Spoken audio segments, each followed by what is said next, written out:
Thank you for coming. Yeah, Seriously. yeah, So far away. absolutely. When did you move to San Diego? Around COVID. Yeah.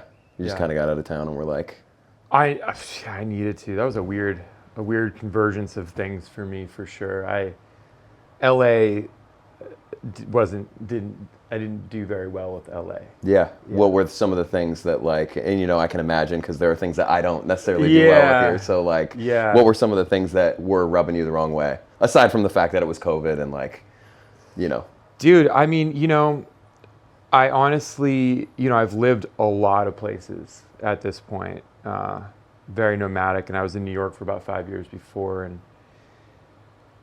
like all other artists who want to do this for a living, you have to think about the career side of it. And so I moved to LA thinking this is where that happens, even though New York was actually really great for me. In retrospect, but yeah, so I moved here, and to be honest, I got caught up in the dark side of it, into because it was always about like my art and the music, but then it's like, okay, well, in order to be able to do this full time and to get it to people, like you need that other stuff, you need the business of it. But then it can kind of become its own game and its own thing, and I just was doing things that were just so incongruent with my spirit, going out and schmoozing, going to places I didn't want to be, and talking to people I didn't want to talk to, all in the service of like, I want to do this thing that I love, and this is the sacrifices I have to make, but and then just going down that rabbit hole, and I just feel like my soul, my spirit got sick. I started, doing that thing that happens more often than not. Musicians don't really talk about this, but that thing that happens where you start not wanting to listen to music. You start comparing yourself. You start the numbers, like, oh, this person who I know from Hotel Cafe just released a song. Like, what are their no?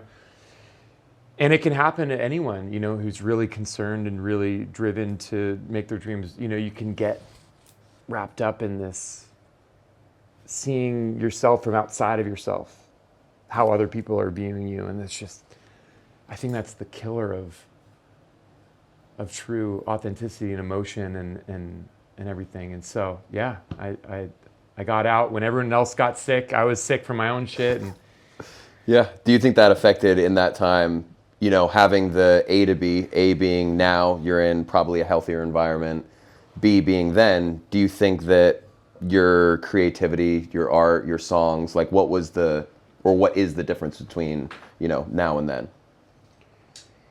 yeah, I mean, look, it's always a struggle to, to come from an extremely authentic place and have it be something that you want to put on and show your friends, be like, this is dope, right? There is that, intrinsic, extrinsic struggle always, but for me now, the place that I'm coming from feels a lot more like familiar and like inspired.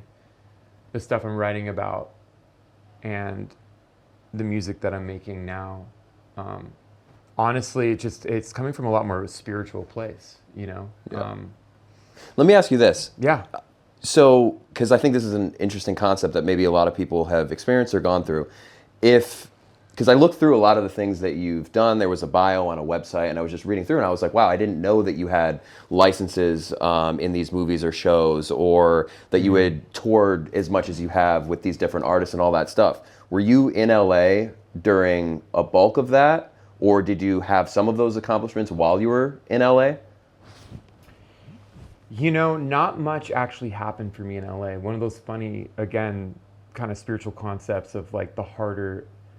I actually just this new song I'm working on. I have a lyric that says, "Standing there with outstretched hands, love is like the finest sand. The harder you grip, the farther it keeps slipping away." And I was, unfortunately, came and got wrapped up in gripping really tight here, and none of that stuff really happened for me here. Most of that stuff happened when I was in New York, and I feel like maybe more grounded and connected to what I wanted to be doing and my voice and stuff. So I did have like a bunch of film placements and stuff while I was here, but again, that was from a connection I made in New York. So why did you ultimately leave New York? So I'll tell you, I'll just honestly, I got, it was funny, it was the middle of winter. Now, are you an East Coast guy? I'm Yeah, from you strike upstate me New York. as an East Coast guy immediately, Yeah, by the way. yeah. Totally, Yeah, that totally is East Coast the dude. often So you response. know this, right? Yeah. What people don't realize, right? Yeah. The worst time of winter is like fucking March. Yeah. Like February, March. There's hope. It's on the horizon, Dude. but it's going nowhere. Yeah. You're stagnant. Oh, yeah. well, it's and like- then it'll snow first week of April, and Yeah, it's November, like, what the December is fuck? like, oh, it's beautiful snow. Yep. Dude, in New York, like February, it's like, it's sludge. Yeah. It's sludge. Yeah. Yeah. Right? And, you know, I think about this concept a lot in many different ways of the frog in boiling water, right? I don't Yep. even know if that's factually correct or not. Title of a band's new album that I've been listening to nonstop. what? I can't even believe you're saying that right now. That's crazy. It's a great concept because Yeah. it really applies to so many things in terms of people in LA, in my opinion, with like the mental illness that is rampant here in functional. Like it just builds up and you don't even know you're in it. You know, it's just, but anyway, I didn't realize like how much that cold, like I hated that sludge. Not even the cold, just like the sludge, like concrete and like that. So I love New York, but you know, it's like anything else. Like, you know, in the summertime, it's like the trash smell. It smells, Dude, you know, like there's certain holy things. fuck. And then that trash, the sludge trash, Yeah. is even worse. That's like, Dude, certain things. So what happened was I got picked to be one of 5 people to do this Guitar Center singer-songwriter thing. It was super cool.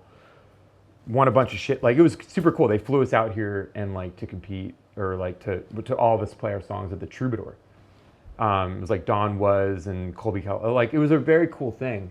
And the moment that I knew I wanted to move is like they flew me out for that, and I stepped off the plane.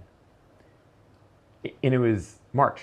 oh, I stepped off the plane, and I grew up mostly all over the place, but mostly in San Diego. So I got off the plane, and just the sunshine hit me, and the warmth, and I was like, oh, that's March here.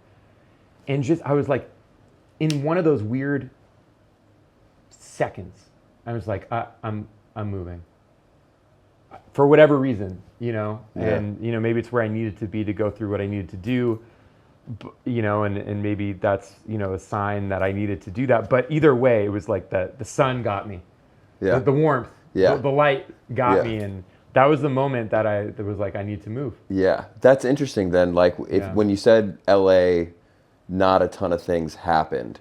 Can you pinpoint, was there a reason, or were there things that you encountered or that you ran into, or your experiences industry-wise? Like, was there anything specific that you felt like you didn't resonate with or that were the cause of holding things back? Yeah, well, like, let me just be specific, a little bit more specific. A lot of like amazing moments happened, but like in terms of career highlights, nothing really. I mean, like, I immediately found amazing, you know, people talk a lot of shit about LA, and there's a lot to talk shit about, but it's one of those things where I've lived all over, and you can find beautiful people everywhere. And I found in the hotel cafe community, like, some beautiful people, so talented, and so I played some amazing shows, some beautiful, like, personal experiences here. In terms of like those things, I just think that because of my makeup and a lot of the things that I've been through and whatever it is, I started to play a game that wasn't me. And I went down all sorts of things, man. I've spent life savings money on like $12,000 of PR from a company that still exists that I won't even say the name of, that did like nothing. I worked with producers who just had name credits, and it was like, oh, I guess this is what I'm supposed to do. And even though I didn't vibe with them, I was hungry. I was thirsty. And that's something that is sort of the last thing that artists want to show, and you're supposed to show, but it's underneath a lot of artists here, because of the nature of the game and comparing yourself, and the fact that it's like right here away, like you're seeing people who it's like it's happening for, You'll be at shows and somebody next to you is literally like about to go on tour across all of the US and Europe. Totally. And you're right there, but then why does right there sometimes feel oh, dude, it can be the worst. the farthest away? You know, you're writing stuff that you believe in and you want so many, and you're like, this, why not? And then you get into this why not me thing, and then what is it about them? And then you start to get, you know, and look, like a while ago, years ago when I was living in LA, I would have not talked about any of this. Oh, like what I gotta maintain, it's a good look, you know, they say now, like, oh, that's a good look, you know, like portray a certain thing, and it's like, oh, fuck it, I'm not in LA anymore, I'll say whatever I want, I don't give a fuck anymore, like, because the reality is, this is the stuff that artists talk about behind closed doors. You don't put it on Instagram necessarily, some do, you know, but a lot of the times it's just like, artists big and small, I know artists who are on world tours that talk about the same kind of shit, the same kind of like, struggle of authenticity versus career versus all that stuff. Yeah. I'm not gonna lie, you saying this right now, like this is the literal only reason I'm 32 ringing up my living room to talk to people about it, because it's like not this podcast. This is not a podcast. This is the conversation, and that's all this is gonna be. Just two grown men pretending there's no cameras and no lights and this beautiful man right here.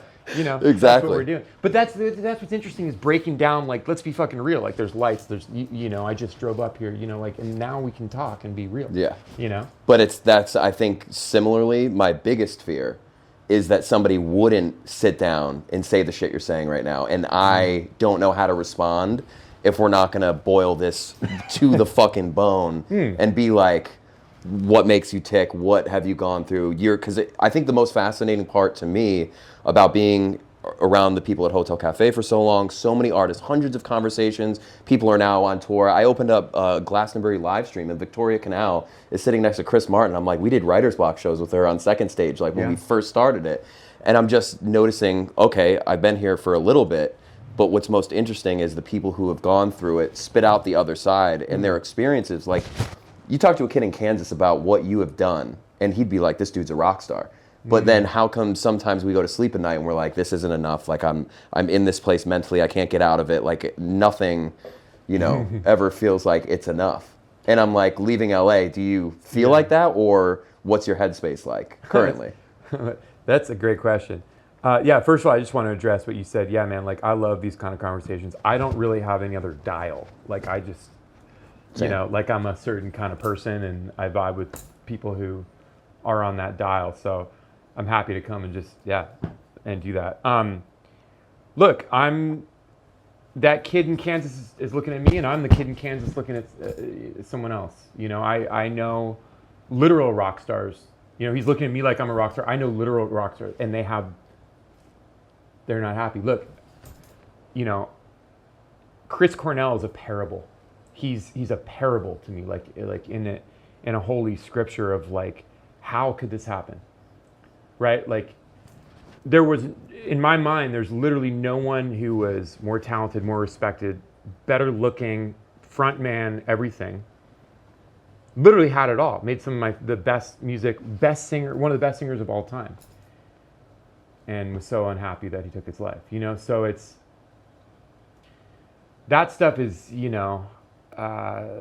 It took a long time for that to really understand that, you know. So anyway, to bring it back, that brought it pretty dark. Not to say that we're gonna. No, I laid in my bed and that was the only person that I never knew or anything that I cried, and I was like, I'm fucking pissed. I never got to see him live. Him and Robin Williams for me, the only celebrity.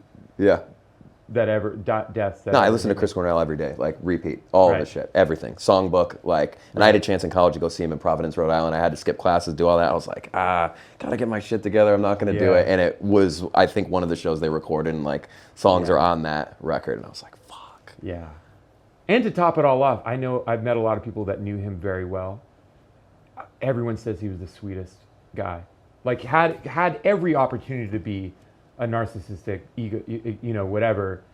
And, you know, I'm sure he had, you know, whatever, but as a realistic person, everyone who's ever worked with him, knew him, and said he was sweet. So it's like, that's confusing. There's a lot to like glean from that, you know, in the sense of like, on one level, like there's no excuse for you to be a douchebag. You know, like Paul McCartney is legendarily nice. You know, it's like if he can be like, there's no reason.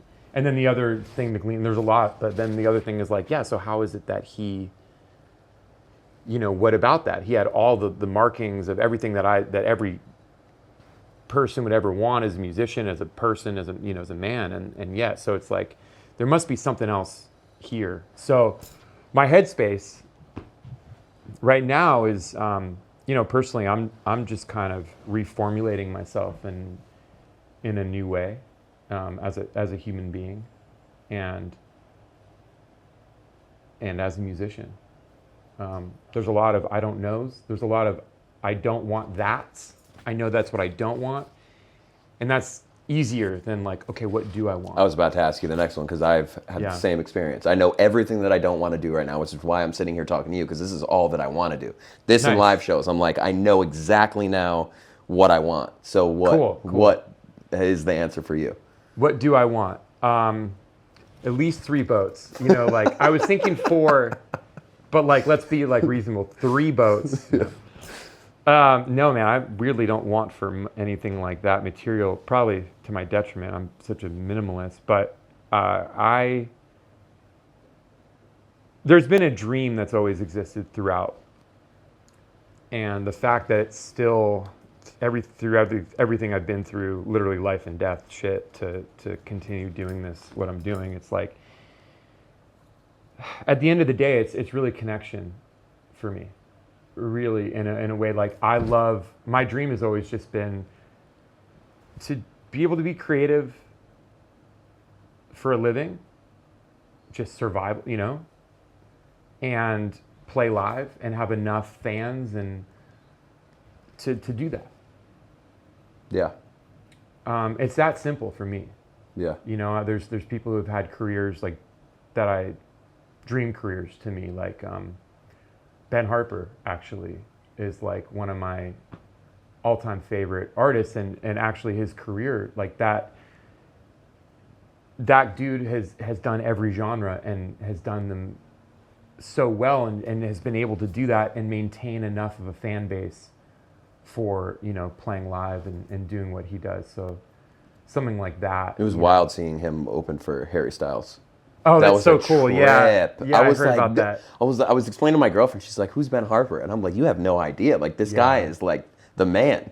He's done so many different styles of music." And then it was even crazier to see him up, because it's a testament to him and his artistry, to see him up there with Harry Styles. And like, also they wrote Harry those Styles songs. for like exactly. So I was amazed by the whole thing. I'm gonna put up this dude who's from another generation instead. Like when financially it might be. Yeah. He not only opened, he came back out and they played a song together on stage, and like they had their moment together, and I was like, this is crazy. Good. That's amazing. Very rock and roll. I love that. Yeah. That is very rock and roll. Yeah.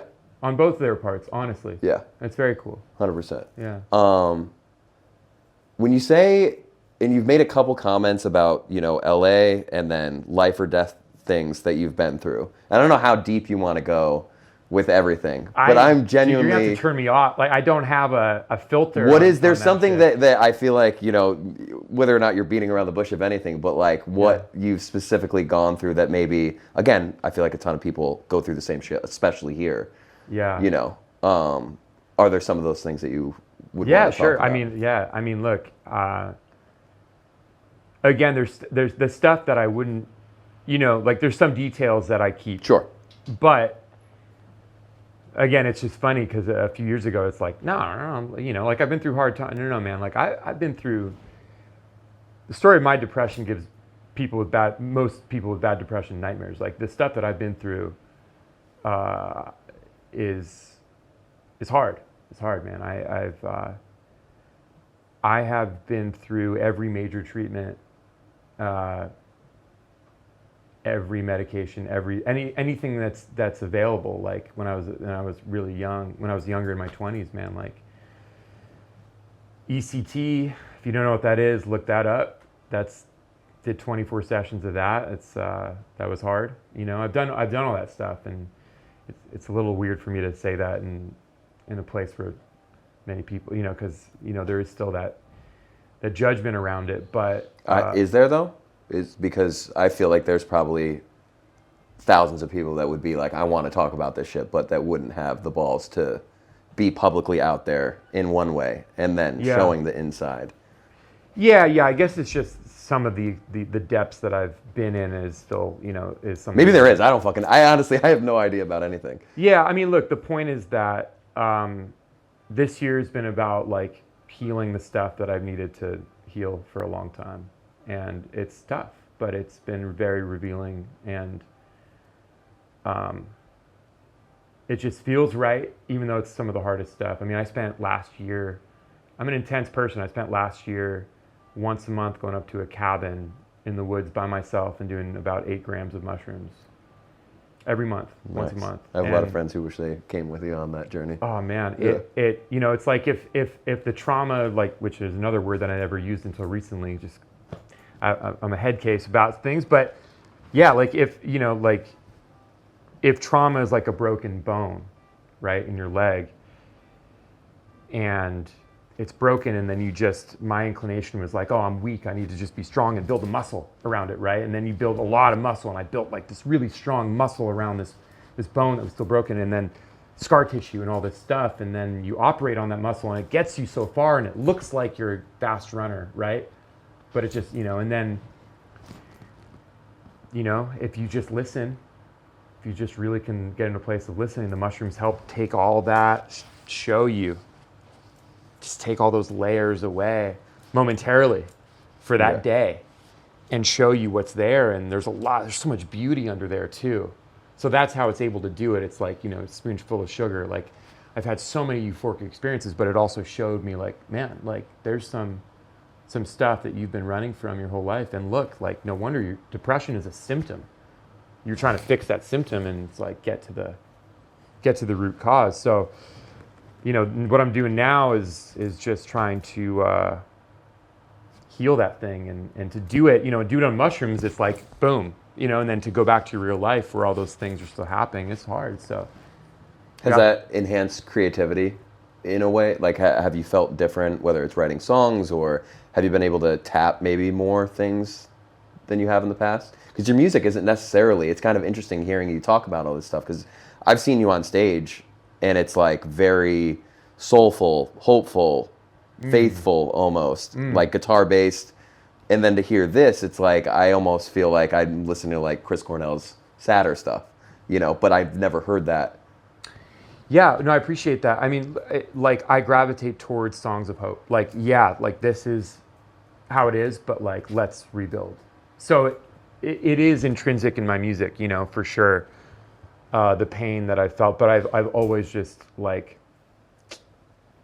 I don't think I've ever written a very depressing song like "Life is Shit," like whatever. It's much like, appreciated, because I sit through those shows all the time, and I'm like, that is almost turned into the easy thing to do, because there's so many weird. different examples. Weird. But you take your music, for example, there's a very select group of, whether it's big rock artists or younger artists that are trying to do that or whatever. That's a very marginalized group, I think. People who are writing hopeful songs these days. It's a lot of ex-boyfriends, past relationships, like sad stuff, whatever. Well, and there's a place for it. I'm not saying that. It's hard to do without it sounding saccharine. It's hard to do a song that's just, unless you're Bob Marley and you're a legend and a prophet, saying everything's going to be all right. For me, like, I don't want to hear that unless, like, show me that you know what you're talking. Like, show me that you know how dark the world can be, and then tell me that.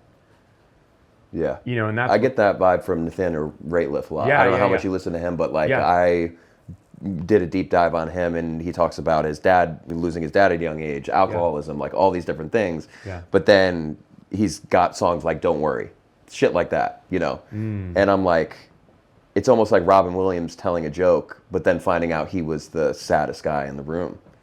Yeah. So yeah, I mean, like, going back to, I guess the reason I brought up, the stuff about like listening and healing and all that stuff is because I feel like the act of listening itself, whether it's to your emotions and what you're trying to do, directly translates artistically. Because I think there's a way for us to get away from listening to ourselves as people and being in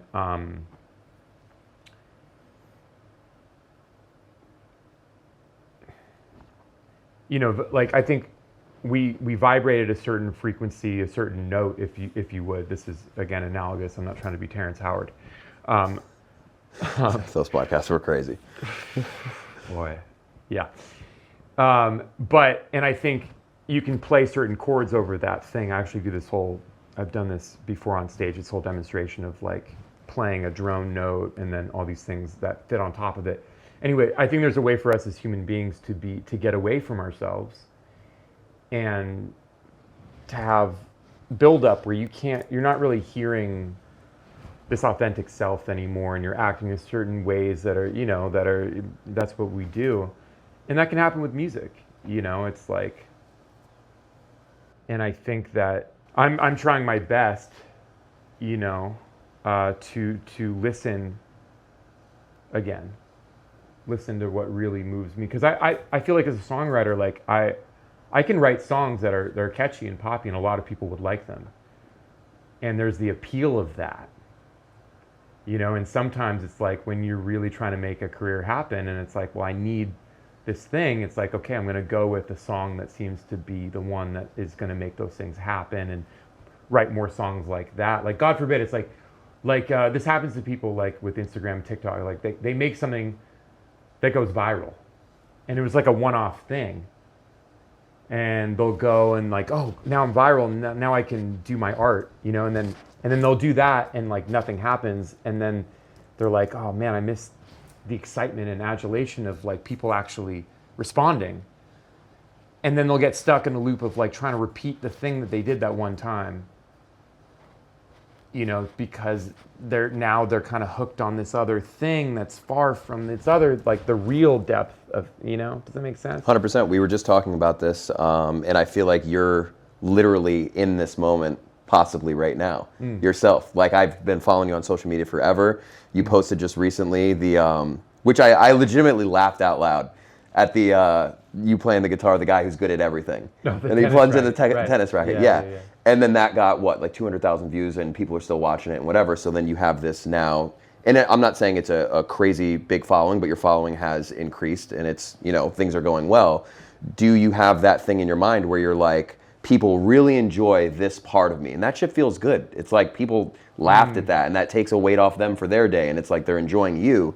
Do you, and I assume you're going to continue doing, clips like that and pushing things on social media. Do you find yourself in that headspace of like, I need to do this to engage, but then I have to find a way to slip my songs in there? Or do they find it naturally? Or like if you post a link, to a show, are those people going to buy tickets, or are they like, plug in the tennis racket again? Right, you know what I'm saying? Right. No, that actually is a great point and brings up a lot more about the music industry in terms of like mindset. It's like, look, someone can come and talk to you and be like, man, it's all about being yourself and being authentic. And like authentically, I don't like social media. I don't really like Spotify. I don't like a lot of, like, it just doesn't feel real to me. But it'd be pretty easy for me to sit here and be like, yeah, just I don't know, play in your living room. For someone if you want to play in your living room, just play music, power to you, and you're probably better off. If you want to be a professional, like, it's not going to happen that way. So it's like, okay, cool. All right. So there's a game to be played, but as opposed to like when I was here and sort of blindly doing stuff, it's like, can I play this game in a way that is sustainable because it feels good? Can I play the game in a way that feels good?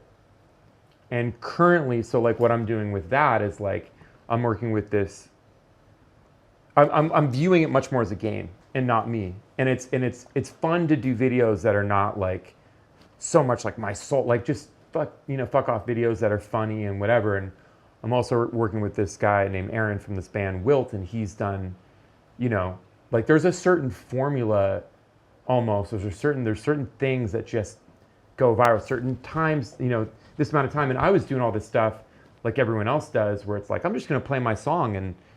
And that does take off for some people. And like, that's the dream, right? But for most of us, I see with all my friends who are so talented and they're doing just what I did. Like, here's my song. And yet they're playing in a medium. They're trying to work in a medium that's not, it's short form. It's this and that, which is not conducive to like bearing your soul. So yeah, for me, I'm experimenting with that and doing those videos, and with the hope that yeah, I can translate that to my music. Yet to be seen as of now. But in also, in playing that game, honestly, it just has been super fun, unexpectedly, like really fun. Today in the mailing list, I was like, those same concepts of if you're waiting around for like this big break to happen. Oh yeah, yeah. It's like that's not a way to live. break you. And it's interesting that you're and it's interesting that you're literally experiencing that of removing yourself from the game, taking an outside like objective look and being like, I can have more fun if I do it my own way. And I think people are getting confused thinking that like this person's way, who's really good at social media, loves holding the phone like this, but then they go on stage and I see them in person with 1 million followers, forget lyrics, fuck chords up on stage. But then this person is like, I can't do the social media thing, but I crush live. Yeah. But they're being told, do it the way this other person's doing it. Yes. And it's like, that's the tough part for me. And you even mentioned earlier about your moments in LA where everybody has those moments where they're, in main stage at Hotel Cafe, they're seeing somebody for the first time. There's no way to quantify. You don't know how many followers this person has, streams or whatever. You're just there in that moment. And the tough part for me is I'm like, I want these moments to last forever because that's when I feel that everything is the most pure and real and whatever. But then the moment you leave that stage, you wake up the next day, it's back to the same bullshit. Yeah. And I'm like, how do you take those feelings and put that into this fucking industry? And I'm like, it feels impossible. And that's the depressing part, which is why I'm like, I got to sit down and talk to other people that maybe feel the same way or experience these things. Because there's something that like a lot of people are getting to right now. There's an exhaustion, there's a desire to do it differently, but there's no one giving answers. And then there's that dude selling a course for $2,000 that's like, I can help and you I'm sure make I it. Bought it at some point. That's what I mean. You know what I mean? And it is what it is. Yeah. But those don't have answers. There's no quick fix until you do the fucking work and go sit in the cabin and do 8 grams of mushrooms and realize like I need to fully reset. Yeah, man. It's just it's realizing it's so hard for me in my mindset that I've come from just go. Don't be, just. But it's like that concept of active recovery. That's a very, as an athlete or something, that's a very hard, for someone who wants to work. I know for me, active recovery is a hard concept, of not working will increase your workflow. And it's that same thing of like taking care of your soul and not going to that networking event that you don't want to be at, not working with that person that just has numbers, I saw it too. I actually did avoid a good amount of it, but I saw a lot of my friends who would, collaborate with artists that just, had big followings and had the deal and didn't really work out for most. Some of them, like that worked out, but yeah, look, I don't know. I mean, I'm just like, that's the point. It's like, I don't know either. I just kind of know what I don't want to do and I'm trying to figure out what I do want to do. And it's like, like coming here and talking with you, like I've always respected like your bold voice and like this feels like fun and it feels good. It's really interesting. I've had some voice problems that have been related to what I believe is like my soul very much so, and I'm kind of retraining some things about it, and the mechanism that I need to retrain is actually in order to sound like Chris Cornell, in order to do these screaming things. That's what I went to try to do, is like, oh, okay, I want to learn to scream like my heroes. Yeah. And I found out through that process, like, okay, well, in order to do that, you need to sing through this mixed voice. In order to have a mixed voice, you need to actually be able to do like really soft stuff. Like literally, I'm doing like check this out, and it's so soft, and it's actually, the concept is it's about the feel, not the sound. In order to stretch your CT muscle, it gets into a bunch of nerdy stuff. But it's like, that's awesome. If I do something like this, then it probably like.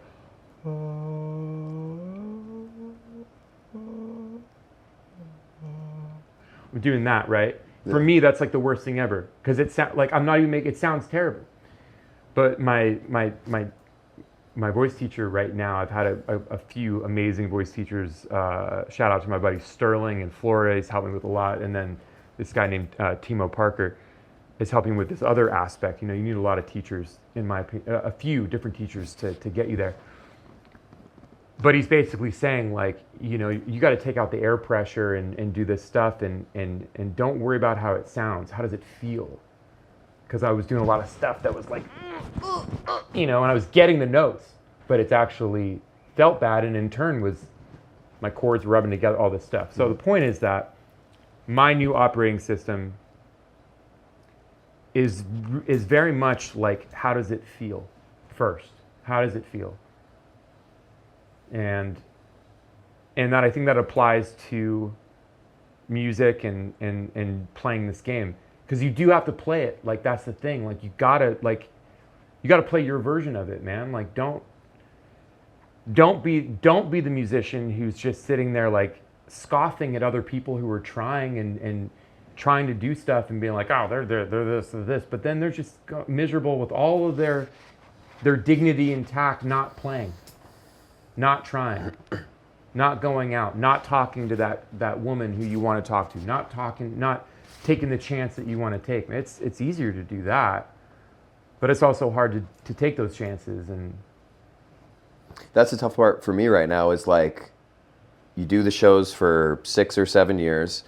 The main group that's in LA, they all go do their own thing. Some people leave town, some people are on the road, like they figure it out, or they're doing whatever.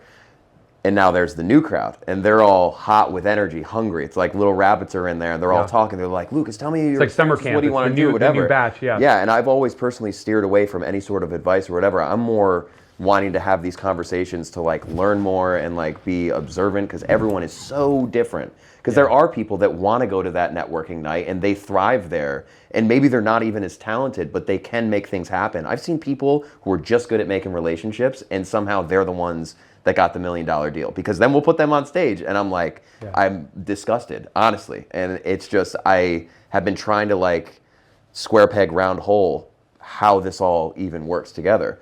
So it's like, I see where you're coming from with that perspective.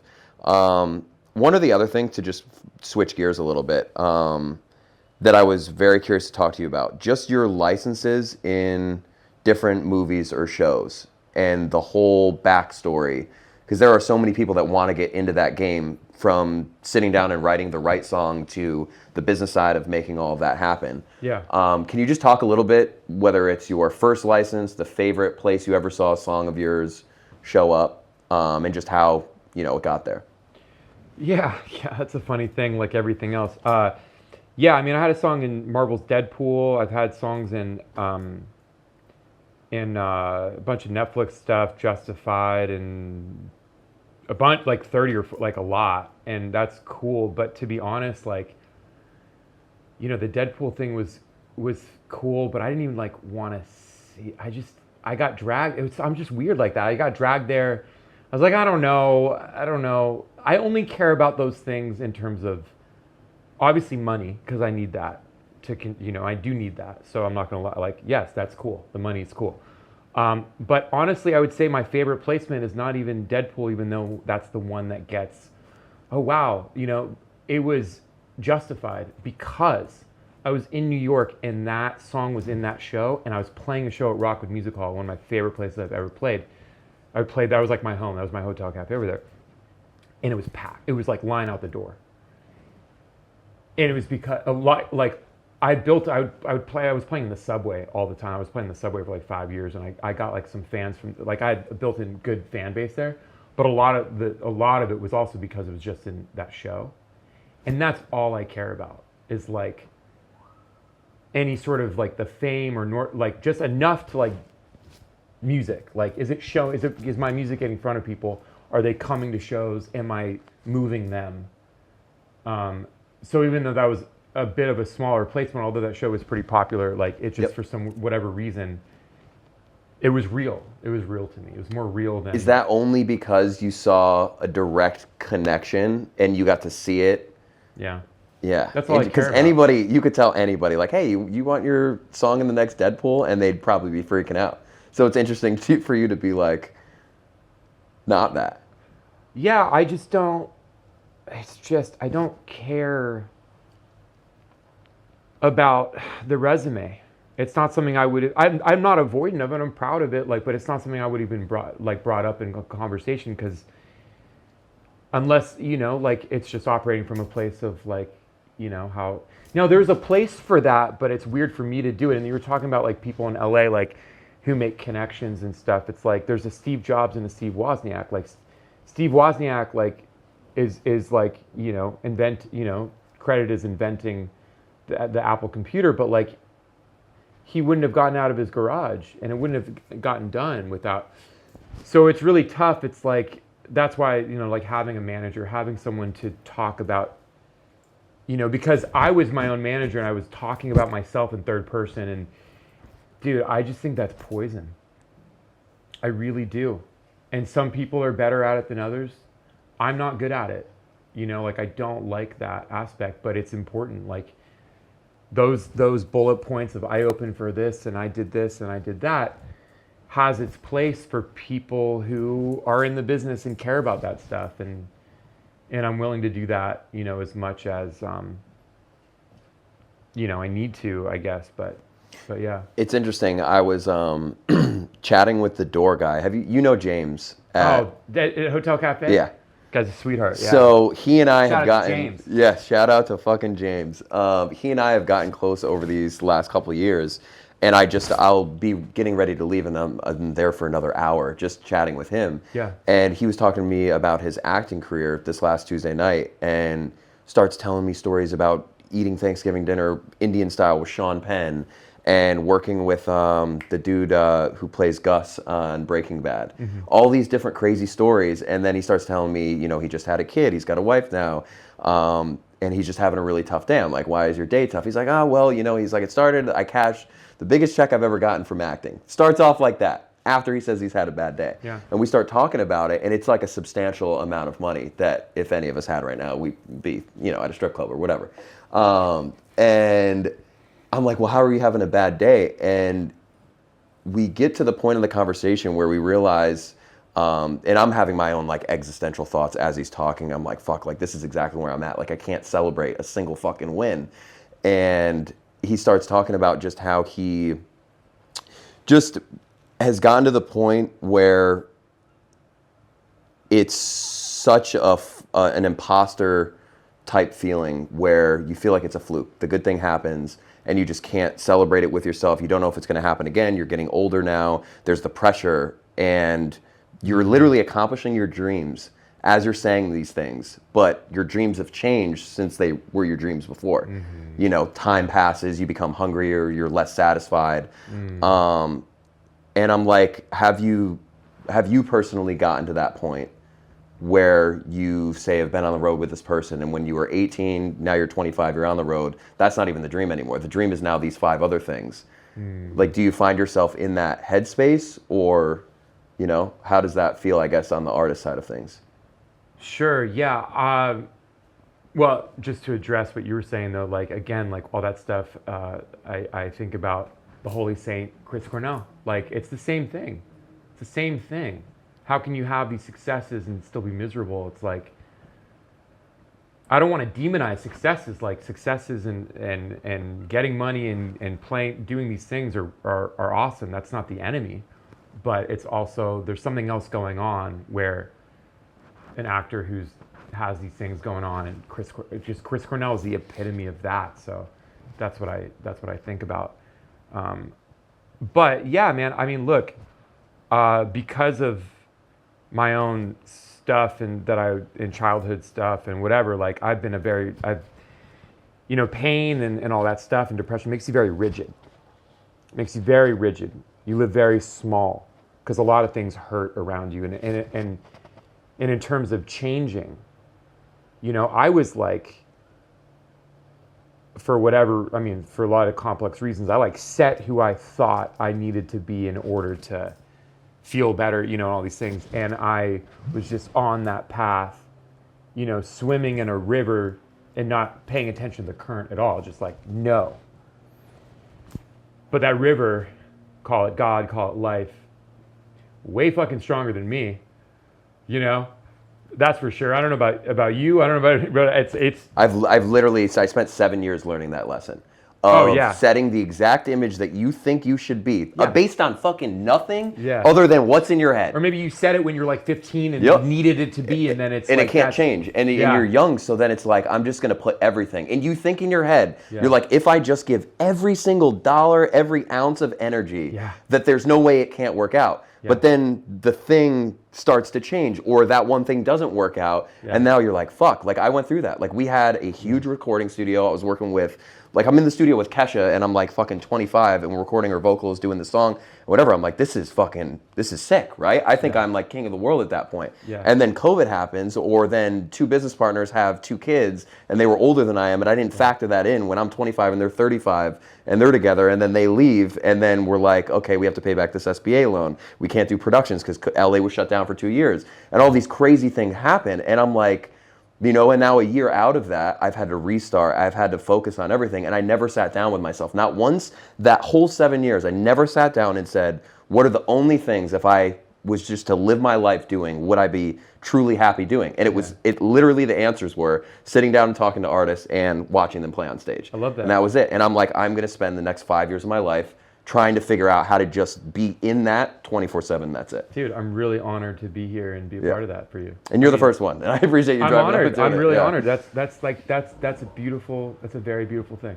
Yeah. It's a very And also to beautiful touch on just you personally, like your whole aura is, not to use that word, I've been seeing like fucking 18-year-old TikTokers use that word. They're like losing aura points. But like your whole, Riz. just You said my every, Riz. yeah, oh God, dude, yeah, I'm gonna, oh my God. That's the only one I think I know from the. Yeah, no, from the kids. it's all bad. It's all bad, and I consume myself with it because I try and keep a finger on the pulse, and then I'm like, I'm gonna turn into one of these kids when I be fucking know. 35. But we also got to let him have it, man. I mean, like, God, the stuff that we grew up saying, fat. That's fat. Yeah, oh dude. my I mean, God. Come on, Oh, like, we had dude. our generation above us. Yeah, like, 100%. The fuck are you saying? Yeah, exactly. That's fat. That's Yeah, dope. That's, yeah. No, you know, dead ass. That's one I can't let I go don't even of. know, you Yeah. No, is very different than what I remember at Hotel Cafe. Like when you talk about rigid, I feel like a great way to put it. Is like we had a conversation where to be totally honest with you, then I would never imagine you and I sitting down now. Yeah. And you just came to mind. I've been following all of your stuff, and I was like, I'm watching you on this journey. I think you made a post months ago, like 6 months ago, about social media, and you were trying to like figure it out, kind of banging your head against the wall of like, how the fuck, like, how do I do this? And then I started to see the new things that you're doing, and I'm like, fuck. I was like, he's really like starting to figure out a niche. And I'm like, I said to myself, I'm like, there's no way you can't be having fun right now. And I was like, I want to talk to the guy that banged his head against the wall and now is having fun again, because that is like the whole. That's the thing, you know? Yeah, I'm stoked to talk to you, man. Yeah, and it's like, you know, it's hard, man. You know, like I was in a lot of pain for a long time, and it makes you act in a certain way that, you know, I was always like mindful to always try to be a certain way, but you know, like I'll be straight up with you, man. In my career, I've acted in ways that. I've acted in ways that I was possessed by pain that made me act like a fucking asshole, for sure. And that's one of the, I started losing my voice and stuff after, you know, and all these things. And I really had to take a look at myself and be like, you know, I'm not showing up in a way that I don't like that person. And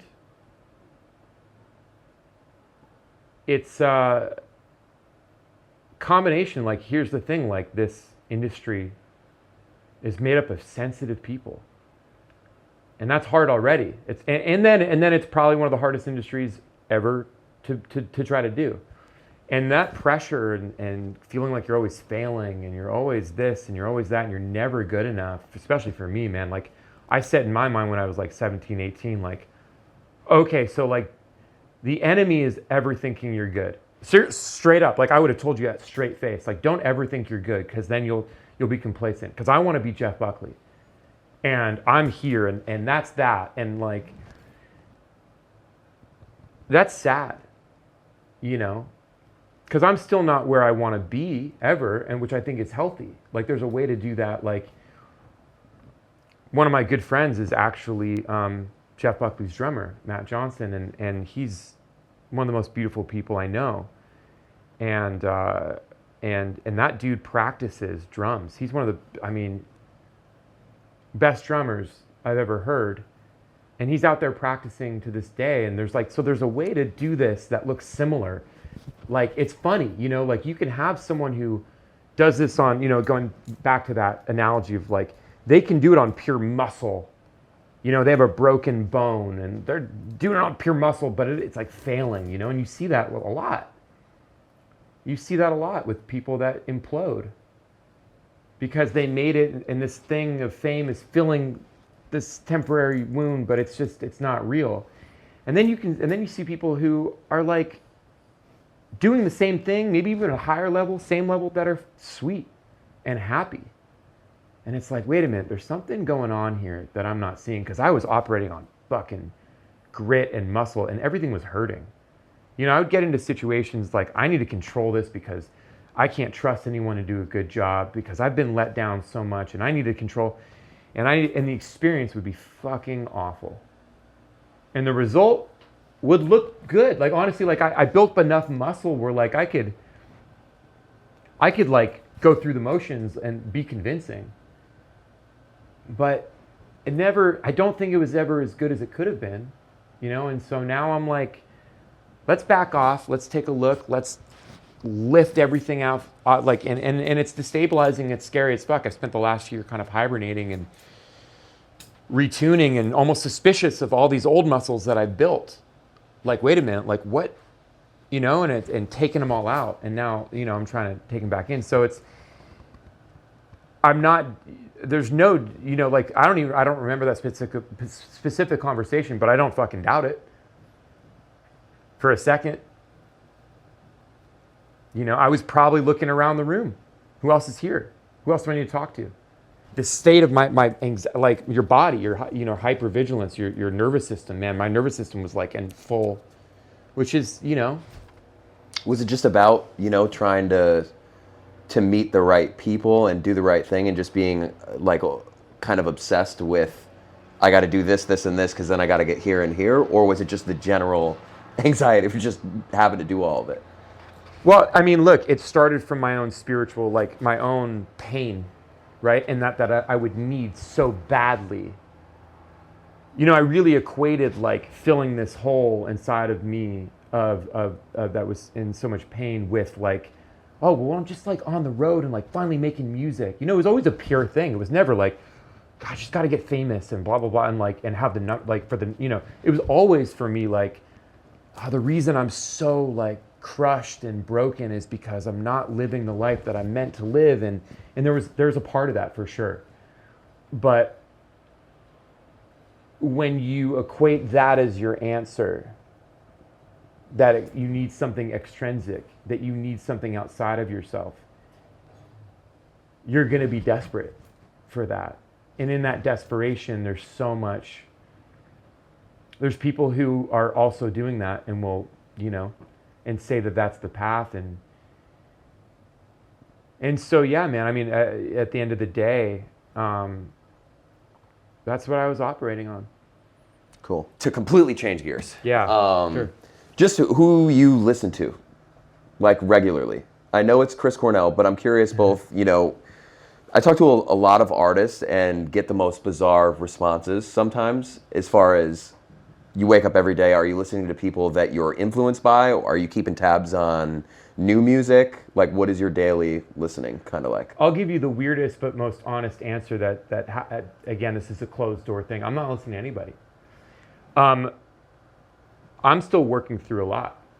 And there's a lot of pain just still trapped in me, right? Just because I have some ideas that I think are intellectually figured out, that doesn't mean shit. Like, it's about like what's in your heart and your body, and that takes a lot. That's muscle, like that's stretching. So to be honest, like it's still hard for all the years that I spent in pain, like and comparing myself. Like, it's still hard for me to listen to new music, especially. It's an inverse relationship too. Like if I still have pain about my own stuff. So I'm just being completely honest, and I know that's not a sexy answer. I was talking. But- I'm not bullshitting you right now. I asked somebody last week. They're like, I don't listen to music really, I- and I'm like, and it was for Yeah. a different reason, but Yeah. it's still along the same lines of they have their reasons as to why they are pursuing their art so hard, and they're not. I Yeah. obviously can sit on this side and be like, I couldn't imagine going. Like we had to turn the speaker off before we started because I Yeah, can't yeah. like not have, that going. But I can imagine your relationship to it's a much different. Yeah, and I say it also because I know that a lot of people secretly go through that. I've heard it with I even saw a meme of like why football players don't like to go to football games or whatever. It was just like a football player in the stands, like fully dressed with his helmet, just holding it and watching, right?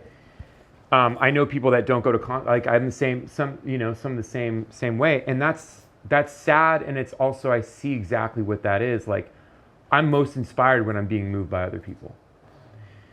So that's something that I'm consciously I'm trying to work on and dig down because I missed that. That's what got me started. I wouldn't be doing this had I not been moved by Cat Stevens when I was, NoFX, Beck, Nine Inch Nails, Tribe Called Quest, Red Hot Chili Peppers, like all that stuff, man. Like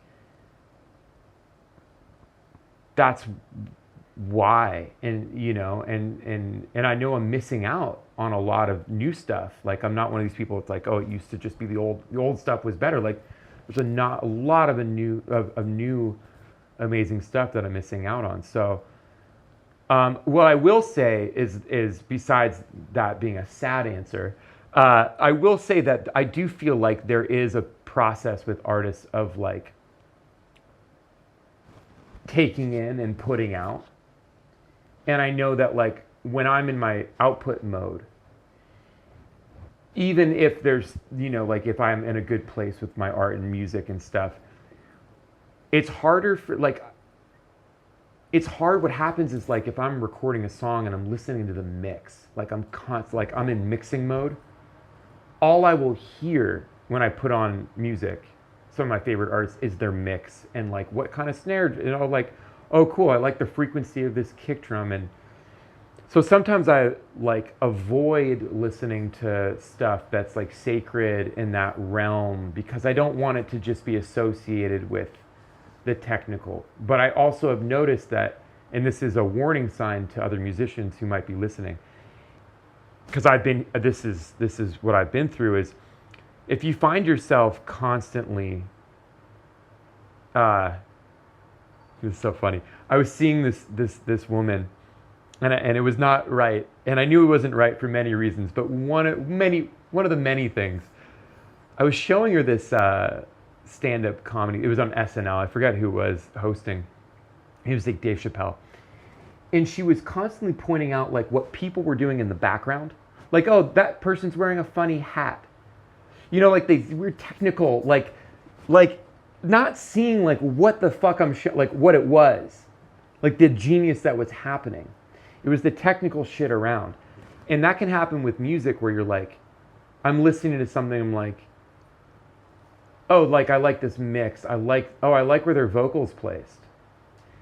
And it's like, dude, if that's you constantly, even if you're a mix engineer, I don't care. Like you're getting away from the thing that drove you to do the thing in the first place.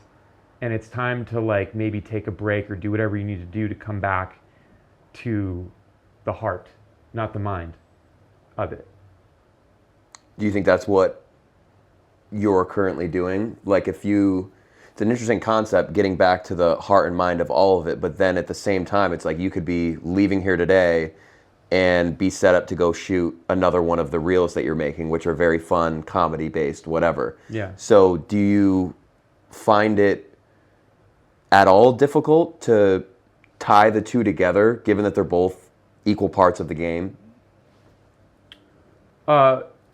Show me, what is the contradiction in those two?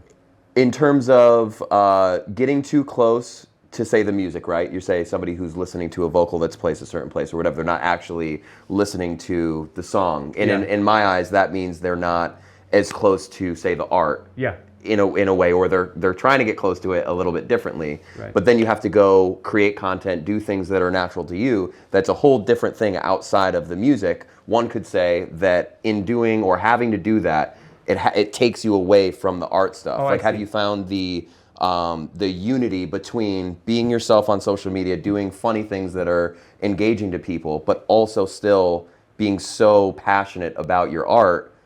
Because there are people I talk to, they don't even want to dabble in any humor based. They're like serious all the time. I got to post a clip of my new song. They won't even do that. Yeah. And I've always been a heavy supporter of like take off the gas a little and like have a little fun, and like people want to see some levity in the world, you know. How have you, I guess, adapted to trying to do the funny stuff, write songs, do it all? Yeah, the thing is, there's no difference to me. Because I'm coming from, when I do the funny stuff, I'm literally laughing. I think it's funny. Like, being authentic doesn't need to put you in a box at all.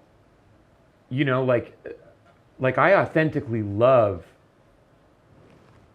fucking grunge music and hard, you know, and I authentically love hip hop, and and it's like, so if any of that stuff comes out in an influence, like, you know, so like even the juxtaposition between something that can be so vapid as something for social media, what I won't do, but the version of that does feel like a contradiction, and what I tried to do is like play cover songs of like new covers that like I liked but didn't love.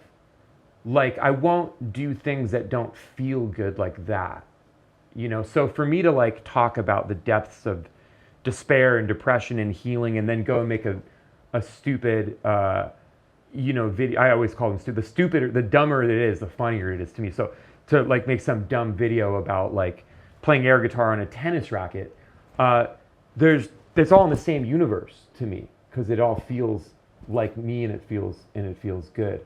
I also, to do the Instagram stuff, like I don't fucking care. Like that's what feels good, is like I'll make these videos, and like because it's something else that's not Joe Marson, this thing that has to be this thing, like it's not like putting out a song that's so precious and then like no one hears, which has happened, like which is hard. I'm not gonna lie, and like that's hard for anybody, you know. But with that kind of stuff, and I'm trying to actually bring some of that into the sacred, the fun and the light. And so like, okay, like there's a lesson to be learned. Like there's so fun to be creative and not care about the outcome. How can I bring that lesson into what I'm doing? And the way that I'm trying to do that, like I'm recording now with my buddy Dana, who, you know, not to tangent on so many things, but like I just also want to say, like within the world of LA, like there's people who are anchors and who did know all. Like I worked with Dana. Dana's like one of Rick Rubin's right hand guys, and his name dropping is like he doesn't do it. Like I have to ask him, and then it's like hilarious. Like what? Tell me about Kanye. What? You picked out all of Adele's vocals? What? Like, and I learned like secondhand. I'm like, why don't you tell? You know, like I get there and he's on the phone. Hold on, it's Neil. Neil's on, like, hold on, Neil. And like, he won't say more than that, but I know it's Neil Young. Yeah. And I'm like, and he's just like, and he's always been about like this whole thing of like, if you want the people to like it, like, it's counterintuitive, but it's like, you gotta just make the best fucking thing you can. There's people in LA like that. But it's like when you're buying a new car and then all of a sudden you see that new car, like I didn't have the eyes, like even though like I always really loved him and resonated with him, like that energy I wasn't ready to feel that, you know. You're talking about the energy of his subtlety, but how great he is almost. Isn't that interesting? You pass those people by. I went through the same thing. Yeah. I made it a firm thing, like in my life now, somebody sends me music, somebody comes up to me at a show, like everybody could be somebody, and I wasn't treating everybody, one, the way that I always would want to be treated if I was going up to a stranger and introducing myself, but I would have met somebody, and then in 6 months I see them on the road with someone huge. I'm like, fuck, I could have talked to that person. Yeah. But you get lost in this thing of like, I'm judging a book by its cover. I'm meeting so many people. Everybody's the same. Fuck everybody. Like I'm focused on my own shit. And like, it just hit me one day. I'm like, and I would never be mean to somebody. You're always nice, right? Yeah. But there's a way to be sincere and to take interest into, go that extra thing of like, maybe you send them an email after you meet, or like you stay in touch a little bit. And I just told myself, I was like, I'm going to start doing that with everybody, because you come across a guy who's got Neil Young on the phone. He's not going to seem like a guy who has Neil Young on the phone. And that is the magic in getting to, those places. And Dana just saw me playing at Black Rabbit. Like, no one told him to go, no one said there's the hype or whatever. He just was like, I like that. Let's work, let's work.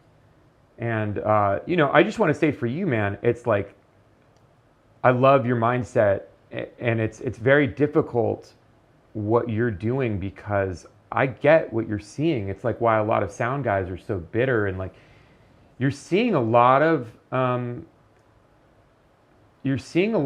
mental, like, people who are in a toxic mindset, who are coming here for fame. It can be a revolving door, and they're looking at you, and you're curating that, you're in that, and it's sad, because like a lot of those, there's so much talent, but like myself, who got wrapped up in it, like and then within that, like, let's be real. There's a lot, like, here's the thing about LA that I like to say, that people I don't think realize, like, it's cliquey, okay? But let's examine that. Like, one of the reasons it's cliquey is like, it's awful, that does come across as awful, but it makes sense. Because this is a place where people come, where everyone wants something from you, right? So people naturally here, especially who grew up here or live here a long time, like, have some sympathy for like your reaction to want to close up and be suspicious, because that's a protector that you have. And it makes sense. It makes sense that you would get jaded and cynical sometimes and all those things, because you're in an environment where you're constantly battling some toxicity of like, who are you? What can I get from you? Like, of a distrust of non-authenticity. And I've been on both sides. Believe me, I'm a reformed toxic person, and not even reformed. I'm still working on my shit. Yeah, I'm not even there, and I'm always funny. going to be working on my the shit. The guy who moves to San Diego, that's exactly what the fuck he would say. That's so fucking funny. Yeah. I'm trying. I'm fucking trying to figure it out like everybody else. But I have made enough progress to see where I was. It takes fucking years to and then just out of nowhere, you just start reflecting, and you're like, why? Like, you don't realize that you hadn't been doing that the whole time, that you're so frog like and this. Boiling water. Yeah. Frog and goddamn boiling water, man. Yeah. And you can relate that like on a bigger level, or like our country. Look what it's like, look at our two candidates, and then it's like, how the fuck did we get here? Slowly.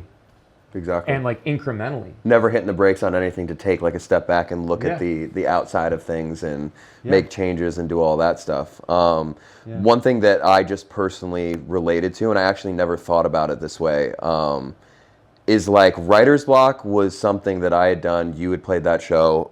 Not everybody in the world knew it, but I was getting so many emails from industry people and whatever, and it was this great thing. And out of nowhere, there was all this behind the scenes stuff happening with business partners and whatever. It just had to come to a close. And I always saw that as like the universe like ripping something from me and whatever. And like what it's been this year, like it was never supposed to be called Lucas Flood Presents. Like it was never about me and supposed to be what it is now.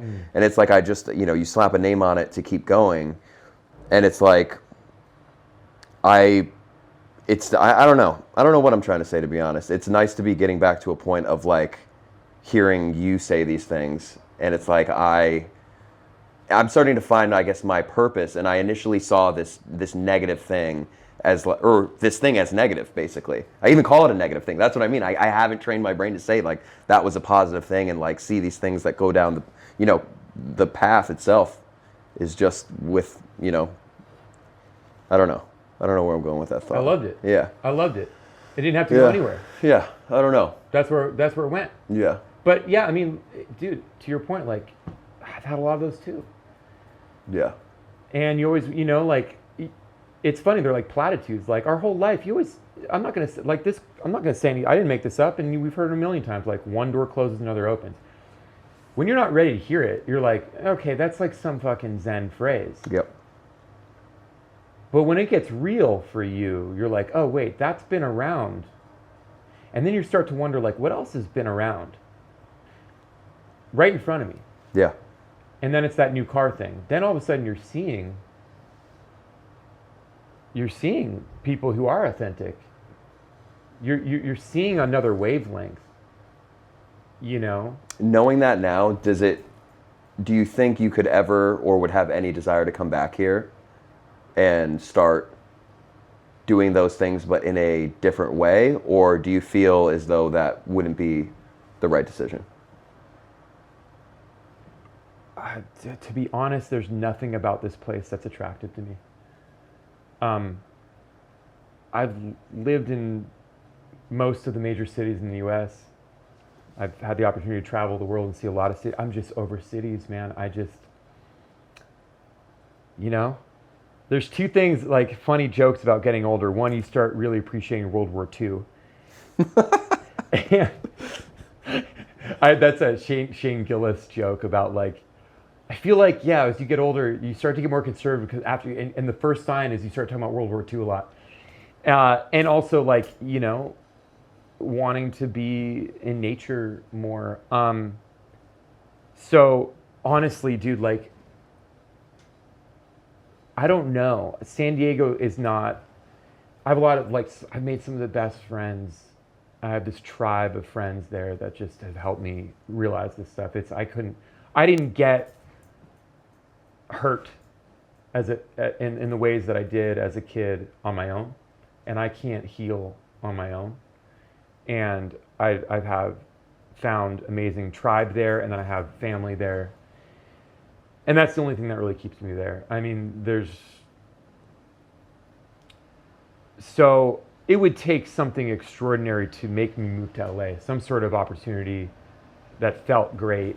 So on that note, and I think this is like the last idea that I want to touch on is because I didn't sleep at all last night because there's so many things, and it's not because I feel like genuinely you are the perfect, I'm so happy with how this all just went and everything, but it's like having somebody like here and like this is my home and it's like I'm gonna break this down and just sit there and work the rest of the day, and it's like wanting you to feel that this is like a genuine, especially because you're traveling fucking 3 hours, you know what I mean? And it's like, I guess I just have fears in the future of like, hopefully continuing this and then finding the right people, and then what happens if somebody doesn't like reveal anything, and then I have to dig and like how hard do I push, and I don't know. I'm similarly, in my head probably a little too much. Yeah, it's just ask questions. I mean, honestly, it's like, I think like, and I don't know if you can include this or not, but it's just like, I think like prepping, just in case, like prepare for that. Yeah.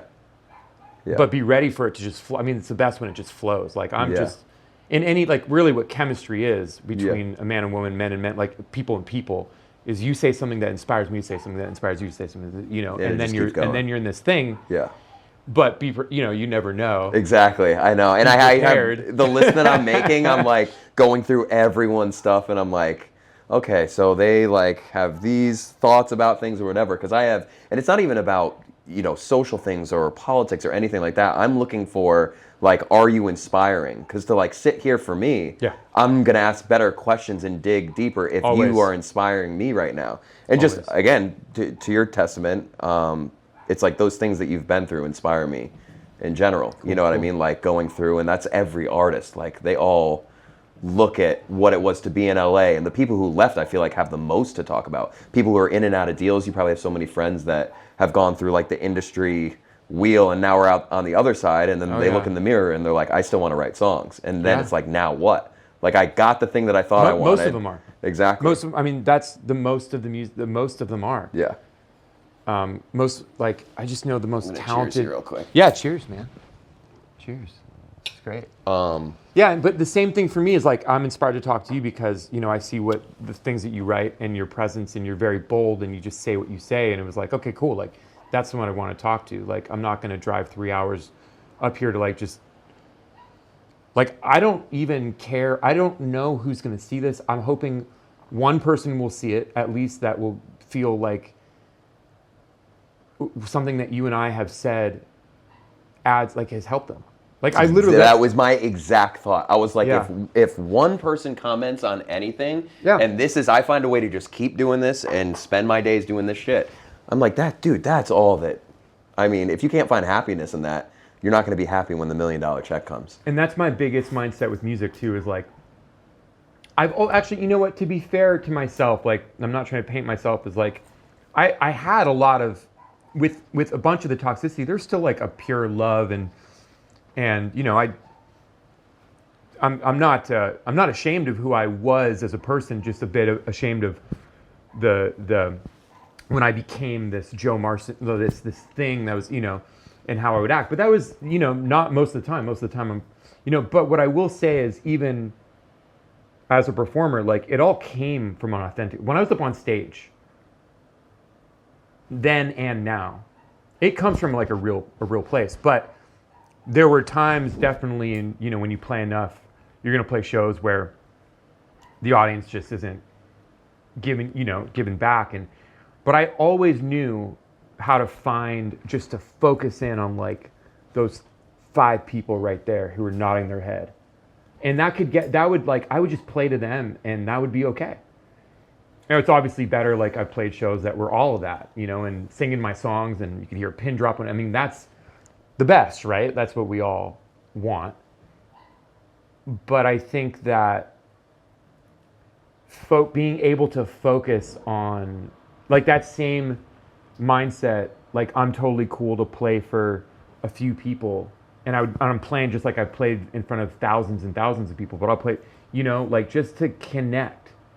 Because if you're not interested in connecting with a few people, like, I just don't know if you're gonna be as fulfilled if you're playing to 30,000. I don't know. I've never been there. I'd like that problem. I'd like to find out. You know, I'd love to find out. Of course, not all lessons need to be learned from being a drag. It'd be great, like, if something blew up, like, I'm, you know, like, great. Let's learn what that feels like, and try to find authenticity, but in a better car. Yeah, exactly. Or in a better, like, all this, like, wisdom and God, like, it's still like, dude, I'm still like, you can't I always get very, like, disillusioned when I hear people talk in a way that's like, but bro, you go to the DMV like everybody else. Like, this whole, like, I'm enlightened, this bullshit. Yeah. But it's like, dude, you go to the DMV, you answer your phone to, like, your brother who wants, you know, like, all this bullshit, you know, and it's like, but you still got to play the game. You still got to go and, like, make money and do the thing. So yeah, 100%. Yeah. The last thing that I wanted to talk about, there are so many young artists. When we were doing shows in New York, Nashville, Atlanta, they knew I was coming from LA, and they all would literally, I'd say half of them would ask the same thing when we're in conversation of like, oh, do you think I should move to LA? Like, I've thought about it, but I'm not sure what to do. And it's weird that no matter what year it is, whether it's the 1800s or now, westward expansion, I feel like, is a thought in people's, like, some reason, I gotta go west, I gotta get to the beach, like, I gotta get out here. Now is a lot less chance of dysentery if you go on the Oregon. Exactly, there you go, the Oregon Trail. Yeah. Little bit less chance of dysentery. Exactly. Still chance. Exactly. Now you're gonna get a lot of other things though, and it's gonna not be pleasant. But as somebody who spent time here, has now left here, is pursuing an artist career that's outside of LA, do you have any thoughts about what it is to have been here and to now be pursuing very similar things but with a new mentality? Like, what would you say to that younger artist about maybe where they're at, what choices they should make? I mean, I don't know, but I'll say this. I'll say a couple things that that's a tough thing for anybody. I've seen people succeed here. I've also made friends and had some of my best friends change from here, who I don't talk to anymore, which is sad.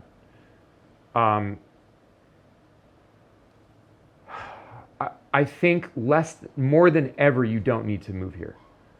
If there was one time, I really don't. I see people that are blowing up, from Instagram and Spot, all those things. I feel like less and less you need to move here. I mean, it's hard because I want to point to things that are really just outliers, like Seattle grunge scene, you know. It's an outlier, and that's why it was so special. But like, I do love the fact that they're like, we're here, and they were very anti. You know, to a point. I mean, they all signed the big deals. You know, they all wanted to play to more people. They wanted money. There's nothing wrong with that. But there are hilarious stories about the guys from like Soundgarden, like those guys, like just being like, "Now, fuck you." You know, 100%. Yeah. I call them Benjamins from Wayne's World. I think about terms in, you know, life in terms of Wayne's World a lot. You know, like Benjamin, Rob Lowe's character, you know, just like, you know, Benjamins and like, you know, saying no to that. And it's like, isn't it weird, Wayne? We're like looking at your basement, but it's like a set of your basement. And it's like, really, like, that's a good parable too of like what happens when you get lost. Like the love was in the basement and like what the original thing is. And then you get lost and tempted by things. And it's hard because it'd be easy to paint that biblically and say, oh, money is temptation and fame and having adulation from beautiful women. Like, those things feel good. And sometimes those aren't all evil. Like, sometimes there's room to do those in a way that feels good too. So it's a lot more complex. But yeah, generally speaking, like, I don't think you need to move to LA. I think I've seen people play the LA game of coming here when they're young and co-writing and moving their way up. Rarely have I seen it work, but I've seen it work. And it's awesome for those people. So I'm not going to lie. Yeah. Like I said, never any songwriters, never been with one, Yeah. won't be. Yeah. That was the biggest thing.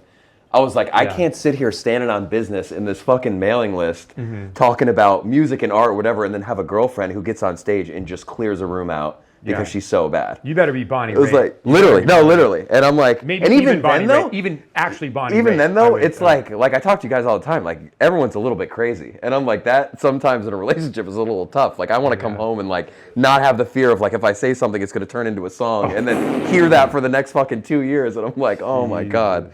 Anyways, Yeah. wow, what was the last question I was going to ask you? So we've established that if you're a songwriter in whatever city around the country, wherever, you don't need to move to LA. If you're in those places, which you're now outside of LA, still pursuing the same thing, what is the advice to those people? Because there's that almost FOMO of like, I'm not at the hotel cafe, I'm not in a room where a manager is probably going to walk in. Because the shows that we're doing at Hotel Cafe, it's like literally there's big artists that'll be there that are just enjoying somebody or has a friend. There's managers, A&Rs, publishers. That is a real thing. Yeah. But I will say I agree with you where if you can figure it out from afar, there's a whole business structure to that of you're saving money, you're still going to create content, you're doing whatever. It makes sense to start it there. But what are the steps that maybe they should focus on? And I'm not asking you for the fucking 10 steps to make it in the music industry, but... Oh, dude, because I don't give that away. It's $9.99 on my, or 99, excuse me, $9,099.99 on my OnlyFans. You know, but what is... Because that's real. Those people are there, you know, but what do they do? Well, none of those people, look, those people are unfortunately, those people, well, fortunately or unfortunately, they are in the music business, right? It's called music business, right? We love to say that. You've heard that a million times. They don't really, most of them, 99% of those people don't really care actually how good you are. They care about how much money you're going to bring to their company. I don't say that in necessarily like that's just the system. That's how it works. I don't say that. I say it in a completely neutral way. It makes sense. Like it used to be where there was money in the industry when there was record labels and there was money to be made, not like they could invest in an artist that was unknown. You know, they could go to a hole in the wall and say, this guy's gonna, I can see if we put money into this, it's gonna, and it worked. Most of the times it actually didn't. You just hear about the ones that do. So in that room, I don't know. I don't put much weight into it unless there's like going to be some special person who has the ability to elevate your career based on your talent and what you're saying. That's very few and far between. So what I would say is the only thing that matters in this business, aside from your like, let's put music and art and your soul aside. You're now entering into a game where the only winning thing is monetary value. And you're going to have to live with that. If that upsets you, play in your bedroom. The only thing that equals that is ticket sales. It's less and less these days, I'll tell you that. But ticket sales, right? Barely streaming. I don't know. I don't even know. I don't know. But it's money. Mostly ticket sales, fans. Like, I don't know. I guess that's... I don't Merch, know where ticket we are. sales. You could do it. There's a bunch. Merch. A lot of them add up to that $1. Whatever it is, yeah. It's money. So if you can show these people, they'll come to you, actually. They will come to you if you have something going on that's making money.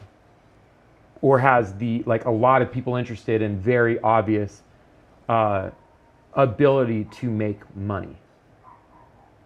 So if you live in a place where people don't like your music, you don't have fans, I would move, not necessarily to LA, I would move to a place where you might find those people and build that audience and then expand and do it like that and do it, again, authentically. And then social media. I mean, people blow up from all over the world on social media and that's a beautiful thing. It's also an incredibly toxic thing. It's complex, but there is that availability, which is amazing at the same time.